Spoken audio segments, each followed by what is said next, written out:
For most people, the story of the internet begins somewhere between the 1960s and the 1990s, usually with a vague reference to universities, hackers in basements, and later Silicon Valley garages where genius programmers typed lines of code that somehow connected the world. But like many great technological myths, this version of the story is clean, simple, and very convenient, because it hides something far more interesting underneath, a forgotten origin that doesn't fit nicely into a heroic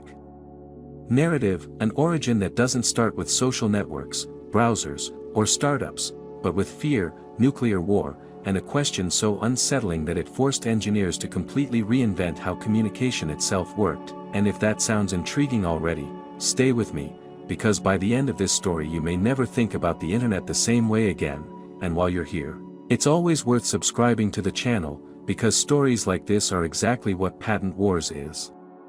about. In the late 1950s and early 1960s, the United States was living under a constant shadow, a shadow shaped like a mushroom cloud, because the Cold War wasn't just a political standoff, it was a daily psychological pressure, a quiet understanding that a single decision, a single missile launch, could wipe out entire cities and destabilize everything modern society depended on. And among the biggest fears inside the Pentagon was not just the bomb itself, but what would happen after the bomb. Because war planners realized that even if the United States survived an initial nuclear strike, its communication systems almost certainly wouldn't, and without communication, no country can coordinate defense, recovery, or even basic governance. At the time, communication networks were built like trees, centralized systems with major hubs that routed information outward, and this design worked well for efficiency, but it had one fatal flaw, because if you destroyed the trunk, the entire tree died, and a nuclear explosion doesn't politely avoid critical infrastructure, it erases it. So military strategists began asking a terrifying question that sounds almost philosophical in hindsight: how do you design a communication system that has no single point of failure? How do you create something that can be damaged, fragmented, partially destroyed, and still function, even if large parts of it are gone? This question did not come from Silicon Valley, it did not come from a startup, and it certainly did not come from a desire to share photos or videos. It came from a military-funded research environment, specifically from an organization created after the shock of Sputnik, an organization called ARPA, the Advanced Research Projects Agency, later known as DARPA, whose job was simple in theory and incredibly complex in practice: make sure the United States is never technologically surprised again. And inside this environment, one man began thinking about communication in a way that no one else really was. His name was Paul Baran, and if you don't recognize that name, you're not alone, because Baran is rarely mentioned in mainstream internet histories, despite the fact that his ideas form the backbone of almost everything you are doing online right now, and that absence alone should already raise some questions, because history tends to remember the people who profit, not always the people who invent. And that theme will come up again and again as we move forward, so keep that in mind. And if you enjoy uncovering these hidden layers of technological history, go ahead and leave a like. It helps the algorithm surface stories that don't usually get told.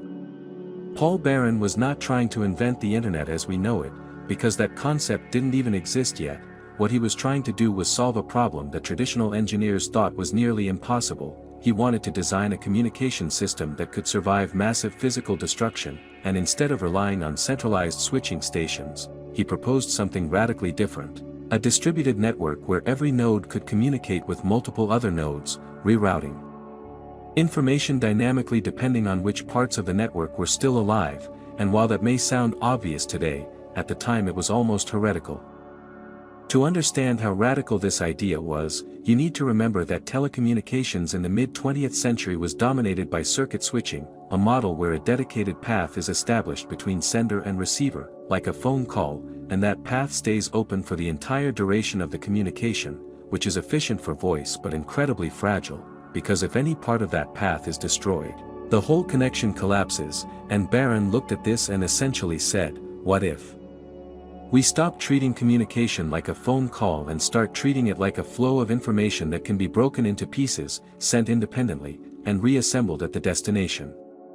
This idea, which we now call packet switching, was not just a technical tweak, it was a conceptual revolution, because it meant that information no longer needed a single, fixed route. it could move like water, flowing around obstacles, finding new paths when old ones were blocked, and Baran didn't just theorize this casually, he produced extensive research, simulations, and reports for the US military, outlining how such a network could be built, how it could survive attacks, and how it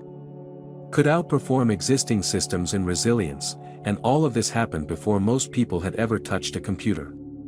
Here's where the story starts to get uncomfortable, because despite the brilliance of these ideas, Baran's work was not immediately embraced. In fact, it was resisted, sometimes aggressively, by established telecommunications companies, especially those whose business models depended on centralized control and circuit-switched systems, and this is where patents, power, and institutional inertia begin to shape the future in subtle but profound ways.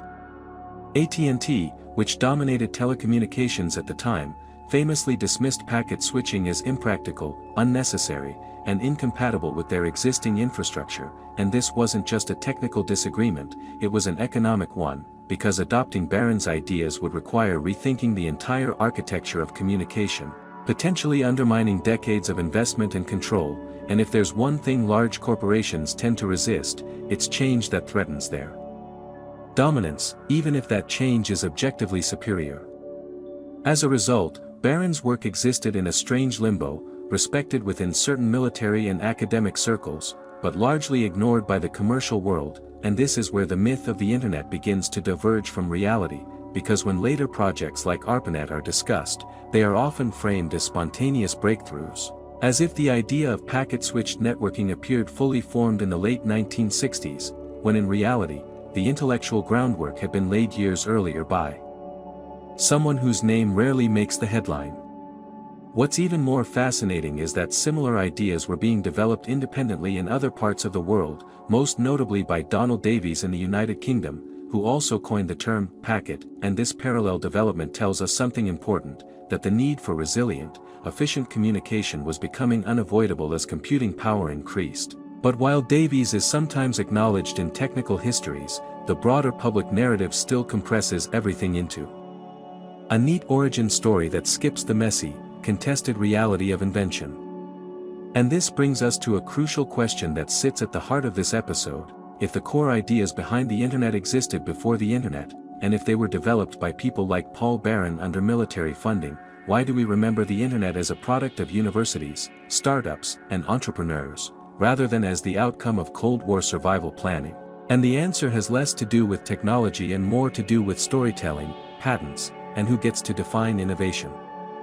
after the fact. As we move forward in this series, we'll see how Baran's ideas quietly shaped ARPANET, how packet switching moved from theory to practice, and how credit was distributed, or withheld, along the way, and we'll also explore how the commercial Internet inherited not just the technology, but the power structures embedded in its origins, which has massive implications for how information flows today, who controls it, and who benefits from it. So if that sounds like something you want to dive deeper into, make sure you're subscribed, because the next part takes us straight into the birth of ARPANET and the quiet sidelining of one of its most important intellectual architects. Before we end this first part, take a moment to think about this: every time you send a message, stream a video, or load a web page, you are relying on a concept born not from a desire to connect people socially, but from a fear of total annihilation, and that alone should make us pause. So let me know in the comments if you think the Internet's military origins still shape how it's controlled today, because that conversation is exactly where patent wars lives.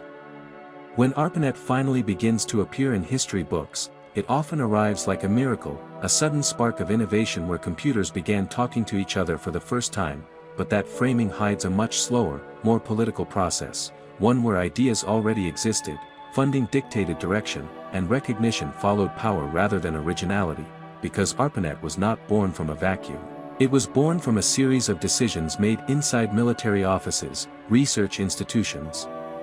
and universities, all operating under the pressure of the Cold War, and while Paul Baran's ideas hovered in the background like an uncredited blueprint, the system that would become the ancestor of the modern Internet began to take physical form. By the mid-1960s, ARPA had embraced the necessity of connecting computers, not because of social ideals, but because researchers were frustrated by how isolated and inefficient computing resources were. Mainframe computers were expensive, scarce, and often underutilized, and ARPA wanted a way for different institutions to share computing power and data, which sounds benign today, but at the time was revolutionary, and the solution required exactly the kind of networking logic that Baran had outlined years earlier, even if his name wasn't always attached to it. This is where the story becomes delicate, because ARPANET did not directly implement Baran's military communication system, but it absolutely relied on the same conceptual foundation: packet switching, distributed routing, and network resilience. And while ARPA researchers like Larry Roberts, Leonard Kleinrock, and others made crucial contributions, they were building on an intellectual landscape that had already been mapped, and yet, in many official narratives, that lineage is either blurred or quietly omitted, turning a collaborative evolution into a story of isolated genius.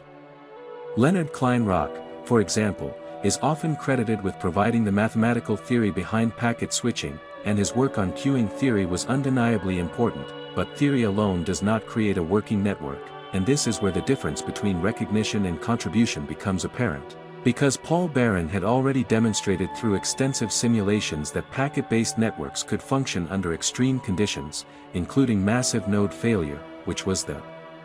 very problem ARPANET needed to solve, and yet, Baran was not invited to lead ARPANET, nor was his earlier work positioned front and center when the network went live. Instead, ARPANET was developed through contracts with universities and private companies, most notably Bolt, Beranek and Newman, or BBN, which was responsible for building the interface message processors, essentially the first routers, and this shift from theoretical design to practical implementation created a convenient moment for history to pivot, because once a system exists physically, the people who build it often receive more credit than those who conceptualized it, even if the builders themselves acknowledge standing on earlier ideas. What makes this particularly interesting is that Baran was still alive, still active, and still aware of what was happening, but his role remained marginal in public discussions, partly because his work had been classified for years, and partly because the military context made it inconvenient to highlight how deeply the Internet's roots were entangled with nuclear war planning. And this is a recurring theme in technological history: uncomfortable origins are often softened or erased to create cleaner narratives for public consumption. As ARPANET expanded in the late 1960s and early 1970s, connecting universities like UCLA, Stanford, UC Santa Barbara, and the University of Utah, it began to evolve beyond its original purpose. Researchers started using it not just for resource sharing, but for communication, sending messages that would eventually resemble email. And this organic growth reinforced the idea that ARPANET was a product of academic curiosity, when in reality, that curiosity was being funded, directed, and constrained by military priorities. And this is where the concept of invention starts to fracture, because invention is rarely a single moment, it is a chain of ideas, decisions, and implementations, and the way we assign credit often reflects who tells the story last, not who thought of it first. And in the case of the Internet, the people who turned packet switching into a working, expanding network became the face of innovation, while those who had laid the groundwork years earlier faded into footnotes, if they were mentioned at all. If you're enjoying this deep dive into how history gets rewritten, now's a perfect moment to hit like or subscribe, because these patterns don't stop with the Internet, they repeat across industries, inventions, and entire technological eras, and understanding them changes how you see innovation itself. Another factor that shaped Baran's obscurity was the question of patents, because unlike many later Internet-related technologies, packet switching itself was not aggressively patented in a way that could anchor ownership or recognition. Baran produced reports, not products, and while those reports influenced thinking inside ARPA and beyond, they did not translate into a proprietary system that could be commercialized or defended in court, which meant that when the Internet eventually became profitable, there was no clear legal trail pointing back to him.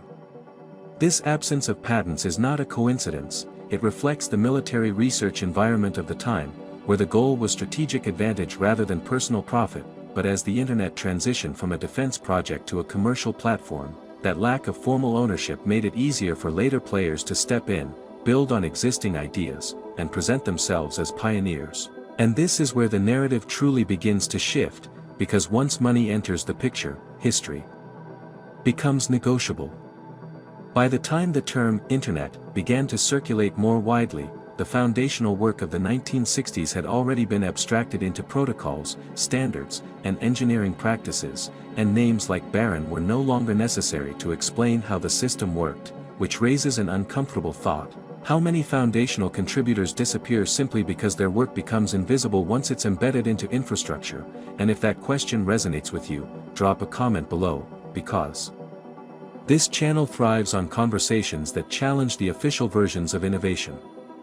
As ARPANET grew, it also became more civilian in character, eventually transitioning into InventionNet and later the commercial Internet, and with each step, the military origins receded further into the background, replaced by stories of entrepreneurship, openness, and decentralization, even though the core architecture remained fundamentally the same, a distributed, packet-switched network designed to survive failure. And the irony is that this architecture, originally meant to withstand nuclear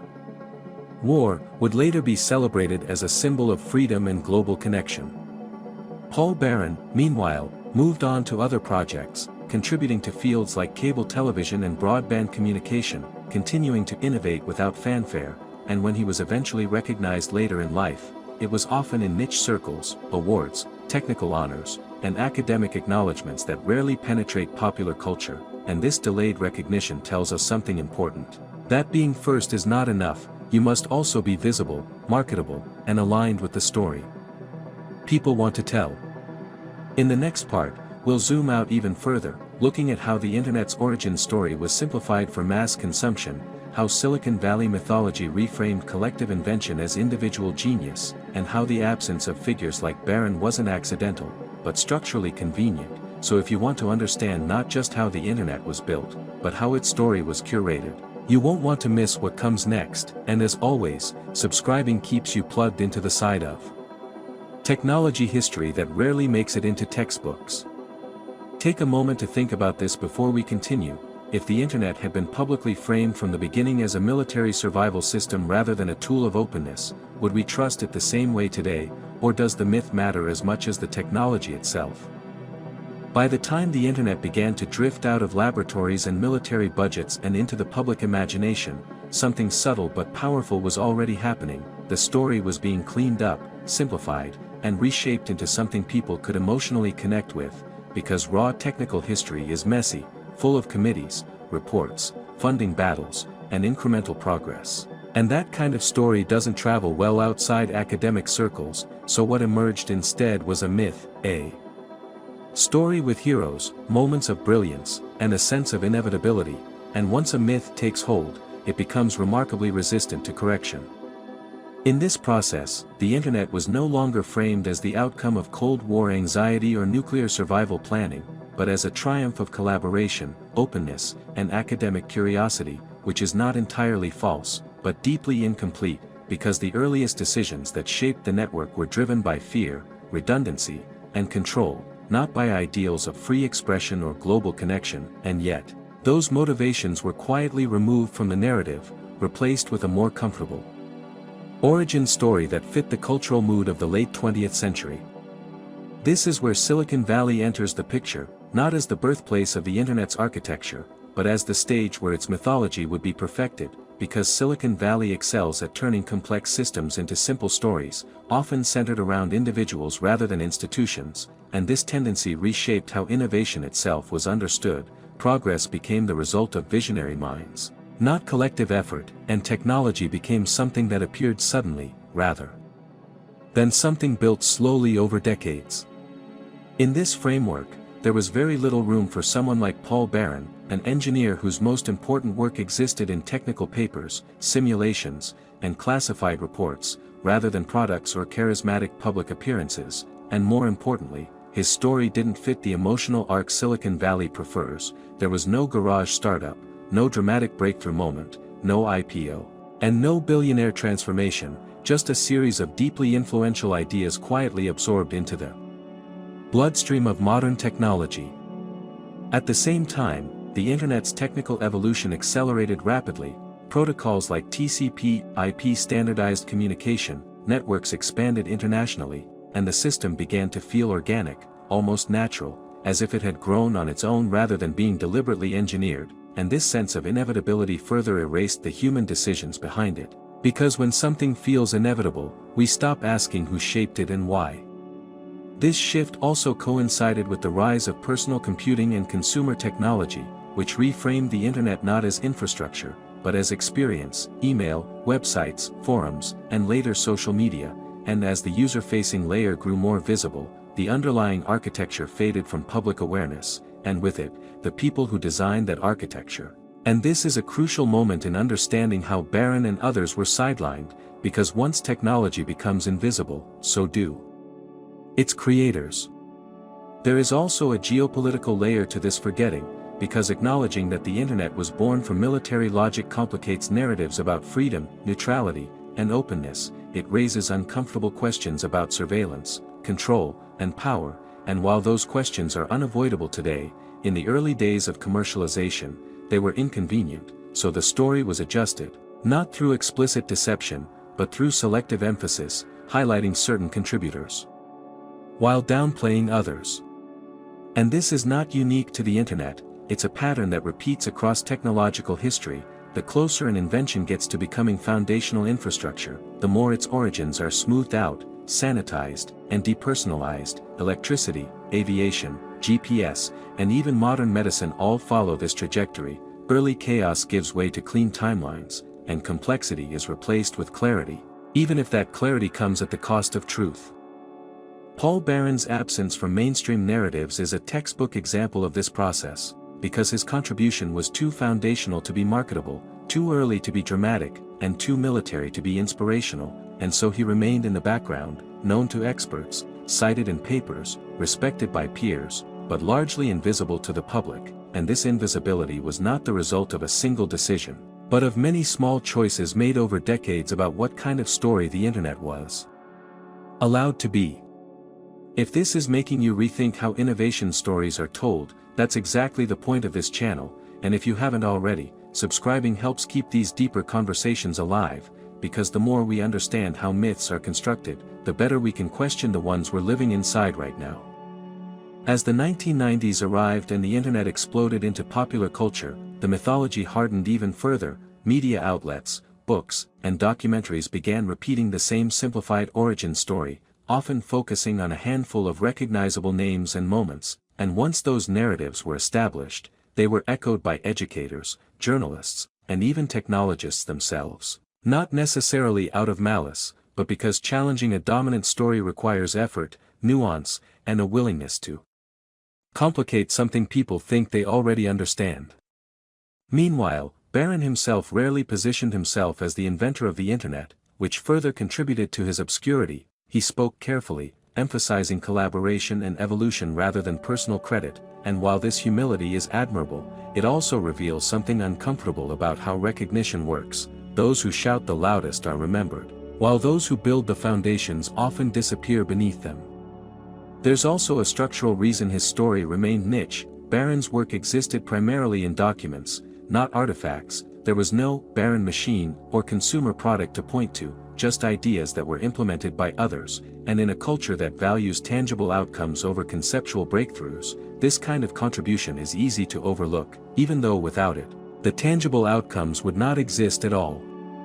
As we move forward in this story, it becomes increasingly clear that the question is not whether Paul Baran invented the internet in the way people imagine invention today, but whether our definition of invention itself is flawed, because if invention only counts when it's profitable, visible, or branded, then we systematically erase the people who make modern life possible long before markets catch up.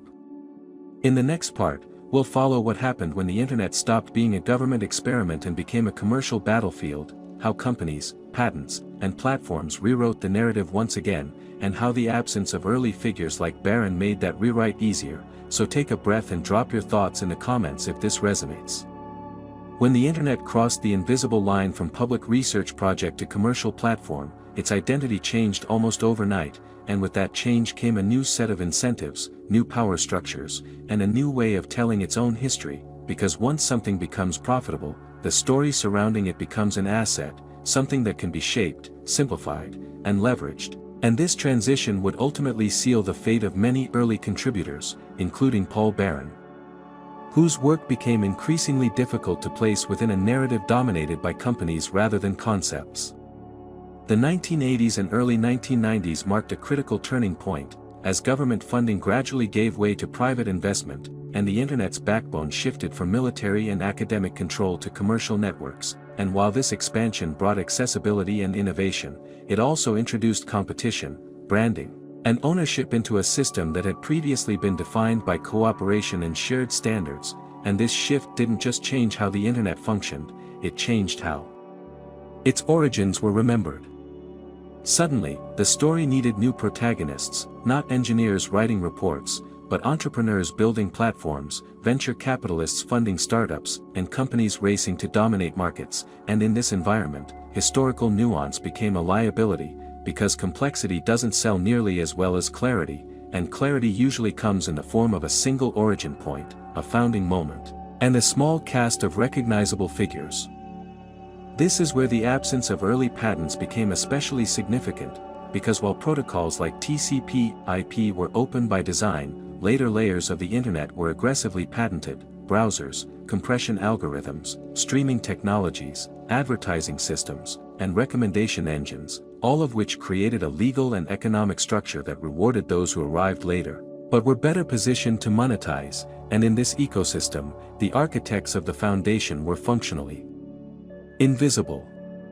Paul Baran watched this transformation from the sidelines, not with resentment, but with a kind of detached curiosity, continuing to innovate in areas like broadband and cable networks, while the world increasingly associated the Internet with a new generation of tech leaders. And the irony is hard to miss. The person who helped design a network resilient to centralized failure lived long enough to see it become increasingly centralized under a handful of corporations. This centralization was not inevitable, but it was profitable, and profitability reshaped systems in subtle ways. Platforms replaced protocols as the dominant interface, user data became a commodity, and control shifted from infrastructure to ecosystems. And once that shift occurred, the original goals of resilience and decentralization became less visible, even though they were still embedded in the network's DNA. At the same time, public discourse around the Internet began to focus on speed, convenience, and innovation, rather than architecture or origin, and this emphasis further distanced users from the underlying design choices that made the system possible. And with that distance came a loss of historical memory, because it's hard to care about the past of something you experience as a seamless present. If you're finding yourself thinking about how different the Internet feels today compared to the ideals often associated with it, you're not alone, and this is exactly the kind of reflection that makes these stories worth telling. So if this channel is helping you see familiar technology in a new light, hitting like or subscribing genuinely helps keep these deep dives coming. As corporations took control of more and more of the Internet's surface, the narrative solidified around innovation cycles measured in months rather than decades. And in this accelerated timeline, early contributors like Baran felt impossibly distant, their work belonging to a prehistoric era of computing, even though the principles they introduced continued to shape every packet of data moving through the network. There is also a legal dimension to this story that often goes unnoticed, because while Baran did not pursue broad patents on packet switching, others later patented specific implementations, optimizations, and applications, creating a layered ownership structure that rewarded incremental improvements over foundational ideas. And this legal landscape reinforced a cultural belief that invention happens at the surface, where users can see it, rather than deep in the infrastructure, where it actually begins. This creates a paradox at the heart of modern technology. The deeper and more essential a contribution is, the less likely it is to be individually recognized, because once it becomes infrastructure, it disappears into normality, and the people who built it fade along with it. And Paul Baran's story is a perfect example of this paradox in action. As the Internet matured, the gap between its public image and its original design intent widened, and debates about surveillance, control, and resilience resurfaced in new forms, often without reference to the early work that anticipated these issues decades earlier. And this disconnect makes it harder to learn from history, because the lessons are buried under layers of mythology. In the next part, we'll explore how Paul Baran was eventually rediscovered, what kind of recognition he received late in life, and what his story reveals about how societies choose which inventors to celebrate and which to quietly forget. So take a moment, think about the technologies you rely on every day, and ask yourself how many names you actually know behind them.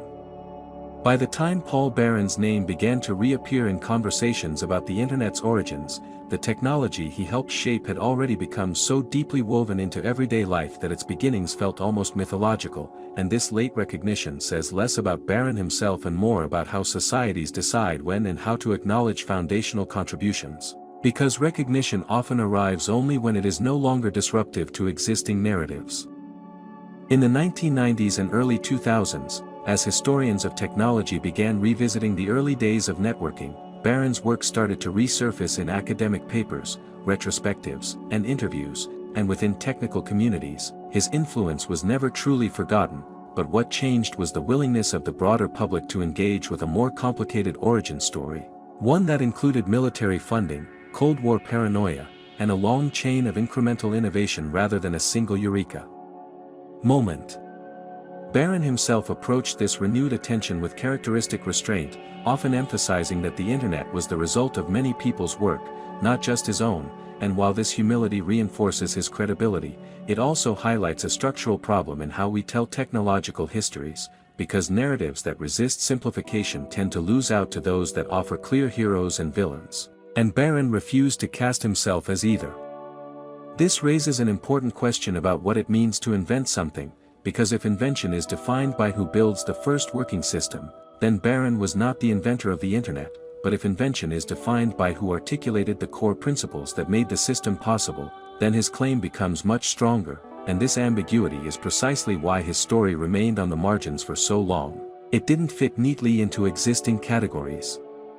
The cost of being first, especially in fields driven by long-term infrastructure rather than immediate products, is often invisibility, because early ideas are absorbed, refined, and rebranded by later actors, and by the time the world is ready to celebrate an invention, the original inventor may already be gone, retired, or uninterested in competing for attention. And Baran's life illustrates this pattern with almost uncomfortable clarity.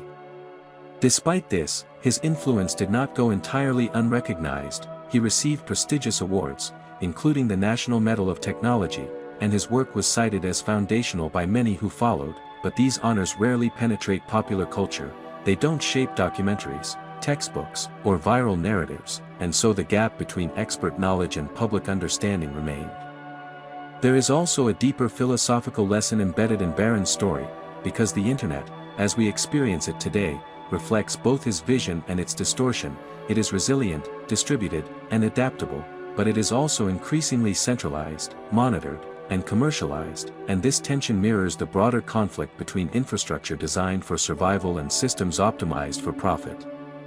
If this story feels relevant to current debates about big tech, data ownership, and digital power, that's not a coincidence, because the questions Baran was grappling with in the 1960s have never really gone away, they've just changed form, and understanding where those questions come from helps clarify why they're so difficult to answer today. At this point, it's worth pausing to reflect on how differently the Internet might be understood if Baran's story were more widely known, not as a footnote, but as a central chapter, because that awareness could shift how we think about control, resilience, and the responsibilities that come with building foundational systems. And if that idea resonates with you, sharing this video or leaving a comment genuinely helps spread these undertold stories. As Baran aged, he remained intellectually active, continuing to think critically about communication systems and their social implications, and when he passed away in 2011, the Internet he helped imagine was already unrecognizable compared to its early days, yet still fundamentally shaped by the principles he introduced, and this quiet persistence may be the most fitting legacy of his work, invisible to most users, but present in every connection. In the final part of this series, we'll bring everything together, examining what Paul Baran's story tells us about invention, power, and historical memory, and why understanding the true origins of the Internet matters more now than ever. So if you're still with me, take a second to like or subscribe, because the last chapter connects all the threads we've been following, and then we'll move into the final part. When we step back and look at Paul Baran's story in its entirety, it becomes clear that the most important inventions in human history rarely belong to a single moment or a single person. They emerge from pressure, necessity, and long chains of reasoning that span years or even decades, and yet, our cultural instinct is to compress that complexity into something easier to digest: a name, a date, a breakthrough. Because stories need structure, even when reality resists it. The internet, as it exists today, is a perfect example of this tension. It is both a triumph of collaboration and a casualty of oversimplification, built by countless contributors whose work overlaps, contradicts, and reinforces one another, and Paul Baran sits at the center of this web, not as a lone inventor, but as someone who saw a problem clearly and proposed a solution so robust that it became invisible once implemented. This invisibility is the paradox of foundational innovation. The better an idea works, the less we notice it, and eventually, we forget that it was ever a choice at all. Packet switching feels natural now, as if data could only ever move this way, but it was once a radical departure from established thinking, resisted by institutions and misunderstood by peers. And the fact that it won is precisely why its origins feel distant. There is also a warning embedded in this story, because when we forget how systems were designed, we lose the ability to question whether they still serve their original purpose, and the internet's current struggles with centralization, misinformation, and control cannot be separated from its architecture, and that architecture was shaped by specific goals, resilience, redundancy, and survival, not profit maximization or engagement metrics. Understanding that history doesn't give us easy answers, but it gives us context, and context is what allows societies to make better decisions about the technologies they inherit, because without it, we are left reacting to symptoms rather than addressing causes, and this is why stories like Baran's matter, not as trivia, but as tools for thinking. If you've made it this far, you already know this channel isn't about quick takes or surface-level explanations. It's about slowing down and looking underneath the technologies that shape our lives, and if that's something you value, subscribing or sharing this video is the simplest way to support that kind of work. So did Paul Baran invent the internet? Not in the way the word invent is usually used, but he invented something arguably more important, a way of thinking about communication that made the internet possible, and recognizing that distinction forces us to rethink how we assign credit, how we build myths, and how we understand progress itself.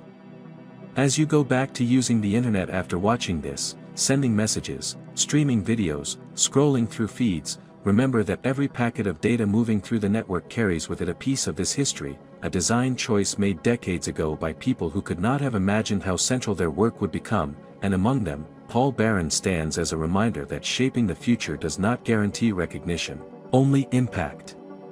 If this story changed the way you see the internet, let me know in the comments, and if you want more deep dives into the forgotten battles behind the technologies we take for granted, you already know what to do. Like, subscribe, and I'll see you in the next episode of Patent Wars. And with that, our story comes full circle, not with a single inventor standing alone, but with a network of ideas, people, and decisions that collectively shape the digital world we live in today.